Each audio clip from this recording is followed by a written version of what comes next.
Ganda ng kulay. Kain guys. Kanina nag-grocery ako, nakita ko tong Wow Pasta Instant Spaghetti. Tara, tikman natin. Meron siyang sausage bits na iboboil kasama ng pasta, seasoning powder, pasta sauce kasama ng seasoning powder na ihahalo dun sa plato. So yung pasensya ko na mirror pero ayun, sinasabi ko naman. And yung pasta nila, ang kakaiba sa rito, hindi siya yung normal na parang pansit kanto na pasta. Ganto siyang pasta. So yan, papakuluan ko lang itong dalawa na to, and then babalikan ko kayo. Gagawin na natin yung seasoning and pasta sauce.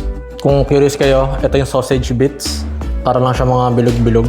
Ito yung sasama dun sa pagkapakulo sa pasta. Ito yung una natin gagawin, yung seasoning mismo, yung powder. Kulay white.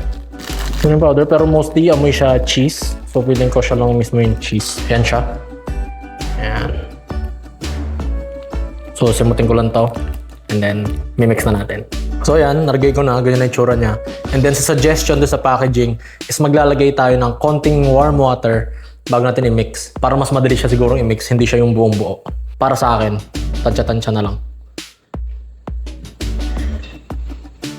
Yan, tapos i-mix ko na lang siya. Na-mix na natin yung sauce niya. Medyo orange, pero feeling ko once ma-dissolve na ng tuluyan yung mga buo-buo ng pasta sauce is mas pupula pa siya. After 3 minutes naluto na natin yung pasta. Nakikita mo dyan yung may bilog dyan na yan sa sulok.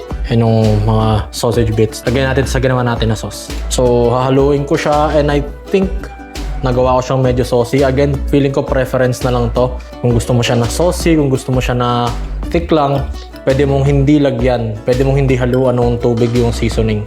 So ayan, ganyan na siya. Ganyan yung itsura niya. And sorry kung sa bowl ko ginawa kaya hindi masyadong kita. Mahirap kasi maghalo na ganito pagka sa flat na plate eh. Pasensya na, pero ayan. Ganda ng kulay. Tara, tikman na natin. Kain guys. Masarap siya.